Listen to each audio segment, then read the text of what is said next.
the cameras flash, the curtain rises on a new ingenue. Mm-hmm. Hollywood just loves that myth, right? The beautiful accident, the star born under a lucky sign. Oh, completely. The overnight success story. But if you scratch the surface of any career that sustains influence for 4 decades, you realize that luck is only ever the opening invitation. You see the machinery? Exactly. What we're really looking at is a masterpiece of proactive, strategic decision-making.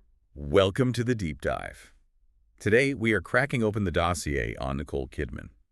Our mission is to move past the simple headlines and really analyze how a major global star converts these initial surprising moments of serendipity into sustained generational influence. Then executive power. And executive power. Right. We're unpacking the sources, starting specifically with the foundation laid by a high-budget, often mixed-reviewed 1990 film. Days of Thunder. That's the one. And we'll trace her path right up to her current status as this hugely influential executive producer who's actually reshaping gender dynamics in the industry. Okay, so that initial connection point, that first moment of global exposure, that has to be the most crucial first piece of the puzzle. It is. Days of Thunder. Produced by the powerhouse duo Don Simpson and Jerry Bruckheimer, directed by Tony Scott, her international breakout film. Yeah, and it's the film everyone remembers as the start of a very high-profile relationship. Right. But what people don't often realize is just how strategically pivotal it was to her entire career trajectory. So it was the explosive foundation, but you're saying it wasn't even the quality of the film that mattered most. Not at all. It was the access that exposure bought her. That movie, even with its, rocky critical reception, became the unexpected launchpad. It set the stage for 2 decades of cultural currency and, crucially, gave her the leverage she needed to make the really strategic artistic choices we see later. Okay, let's unpack this then. Our first bold headline for this deep dive. The $60 million blockbuster that purchased global access. And to really understand the significance here, we have to look at where she was just before that. Mm. Before Days of Thunder, she had already shown significant talent, real tenacity. You see it in the 1989 Australian thriller Dead Calm. That film was fantastic. It was, and it gave her critical validation. It established her credibility. It really laid the foundation for her to enter the U.S. market based on pure merit. But Days of Thunder was a completely different beast. I mean, this was the pure studio machine. Oh, yeah. She's cast as Dr. Claire Lewicki, a neurosurgeon, opposite Tom Cruise's character, Cole Trickle. The sources show this production was massive and, well, notoriously troubled. Ballooning to a $60 million budget, which was nearly double its initial cost, all because of production delays and creative arguments on set. But despite all that chaos, it was a financial success. It grossed nearly $158 million worldwide. It did. But the critical consensus was, let's say, lukewarm at best. Just 37% on Rotten Tomatoes. Ouch. Reviewers mostly just dismissed it as an unoriginal retread of the Top Gun formula. So if the reviews weren't the prize, and the film itself didn't have much critical heft, where did the real career-altering power come from? This is where we have to analyze the nature of the luck itself. The sources classify this as connection-driven serendipitous luck. Okay. The real return on investment for her was not the box office gross. It was the immediate, decade-long inflation of her international profile, all driven by the relationship and subsequent marriage to Tom Cruise. So it was the social and cultural capital that mattered far more than the artistic capital from that specific film. Precisely. The marriage gave her this immediate, decade-long platform defined by unparalleled access and financial currency. It effectively fast-tracked her past the usual years of struggle that, non-American actors face trying to secure meaningful roles in the U.S. studio system. She basically started on the A-list just through association. That's it. But access alone doesn't sustain a career for 4 decades, does it? I mean, the critique we often hear about stars who rise that quickly is that they lack the foundation to weather the inevitable downturns. And that is the perfect transition point. Simply being a famous star is inherently unstable. The next phase of her career required a profound, calculated internal pivot. She needed to shift her public identity. Completely.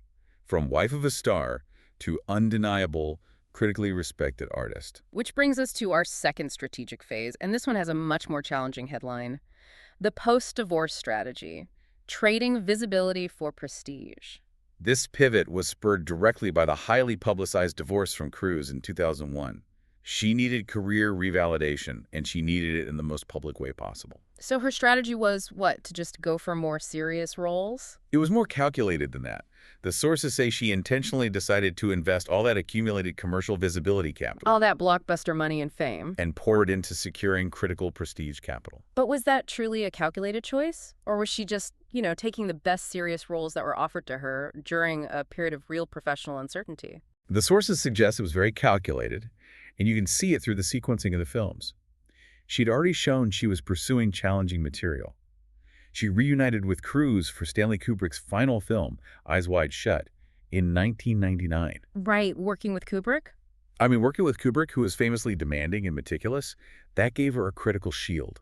It gave her artistic gravitas before the big Oscar push that came later. That's a fantastic point. So tackling that level of intense high art pressure prepared her for the leaps she was about to take. Absolutely. So post-divorce, she just sprints toward auteur work. The timing was risky, but it was flawless. She takes the lead role of Satine in Baz Luhrmann's Moulin Rouge in 2001. Which was a huge gamble. That musical was so stylized it could have easily been a commercial disaster. A huge gamble. But it was a bold, artistic choice that paid off and earned her a Golden Globe. And then the ultimate validation. Virginia Woolf in Stephen Daldry's The Hours in 2002. That role, it required a massive physical and emotional transformation, and it came exactly when the media spotlight on her personal life was at its most intense. That transformation was the move that sealed the deal. Winning the Academy Award for Best Actress right after such a monumental public and personal transition. It showed the industry she was committed entirely to craft and risk. Not just security and a paycheck. Exactly. Yeah. It secured her status as a serious actor who could handle the most complex material. And the sources really note that this reputation as one of Hollywood's bravest performers is core to her longevity. She transforms physically, mentally, emotionally for these roles, sometimes even affecting her health. She approaches acting like she's fresh out of drama school. There's no settling. The New Yorker summed up her acting quality perfectly, I thought. They said she has a gift for wearing a mask while letting you feel what it's like to hide behind it. That's it. That complexity and vulnerability, paired with this willingness to just commit fully, means directors trust her with their most ambitious projects. And what's so interesting is that this artistic investment actually provided a massive financial return. It wasn't just for the critics. It allowed her to command top dollar. A huge return. The New York Times named her one of the greatest actors of the 21st century. And in 2024, she was ranked as the world's highest paid actress with an annual income of $31 million. And that whole transition, that pivot, established a longevity that allowed her to step into the final, and I'd argue most impactful, phase of her career, turning her personal brand into real executive power. Speaking of the business of Hollywood, if you're loving these strategic breakdowns of how stars build lasting wealth and influence, you should definitely hit that subscribe button now. Okay, let's talk power. Because merely being a well-paid actor is one thing, but actively shaping the landscape of the entire industry, that's another level. We see her moving from being an employee to an employer. Which brings us to our final strategic headline for today: executive influence and the 19 Director Pledge. The formation of her production company, Blossom Films, back in 2010, that was arguably the most crucial, proactive, strategic choice of her entire career. What was the business goal there? Well, the goal was really twofold. First, it gave her creative control, which for an auteur muse like her is paramount. Second, it ensured a continuous stream of lead roles for herself. So she was mitigating the industry's historical tendency to sideline actresses over the age of 40. She was, by vertically integrating. If the roles aren't being offered, she just creates them herself. And the mechanism for that success is intellectual property acquisition, right? We're talking about sourcing high-value IP like Linan Moriarty's book rights for Big Little Lies. That ability to spot material that resonates with a mass audience while still maintaining that critical prestige is incredibly rare. It's the definition of a successful producer. It is. She produced and starred in Big Little Lies, which earned her Emmy wins, and then she doubled down with The Undoing, which became HBO's most-watched show of 2020. So that $31 million annual income we mentioned isn't just from acting salaries. Not even close. It's the payoff of owning the IP, taking producer fees, taking equity, That's where the real long-term wealth is generated in this business. And beyond just the financial architecture, she made this massive ethical and professional statement in 2017. A public commitment to work with a female director every 18 months. A huge deal. To actively address gender disparity in Hollywood. Now, that sounds like great advocacy, but did it have a measurable economic impact? It had a massive impact. She didn't just meet the goal, she completely exceeded it. She ended up working with 19 female directors over an 8-year span. Wow. And this isn't just good press, it translates directly into employment and greenlights. Jamie Lee Curtis commented on this phenomenon, saying that people work when Nicole works. So when a star of her caliber commits to a female director or a project focused on female narratives, that project gets the green light. The jobs are created, and the whole economic landscape shifts, even if just a little bit. Her power is now far beyond her own paycheck. She's actively using her leverage to change who gets to tell stories in Hollywood. We also have to acknowledge her relentless professionalism through all of this. The sources note that even during recent personal transitions, like the reported separation from Keith Urban in 2025, her professional response was immediate. No pause button. None.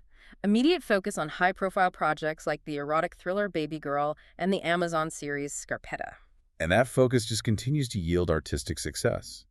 Her performance in Babygirl earned her the Volpe Cup for Best Actress in 2024, praised as ferociously good. It's this combination of artistic bravery, production shrewdness, and industry advocacy that resulted in the highest honors, the AFI Life Achievement Award in 2024. And being named one of Time Magazine's Woman of the Year in 2025.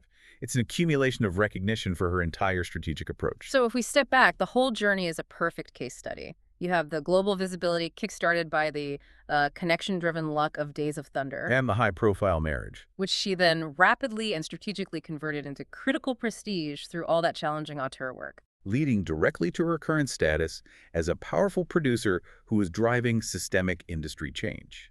Her strategic genius really lies in her continuous defiance of age-related stereotypes in Hollywood. She's actively creating her own lead roles well into her late 50s. Her story demonstrates that while that initial break might be luck-driven, resilience and meticulous professionalism, she's noted for her punctuality, which is cited as a sign of respect. Right. And that strategic pursuit of challenging, complex work or would guarantee you multiple sustained chances.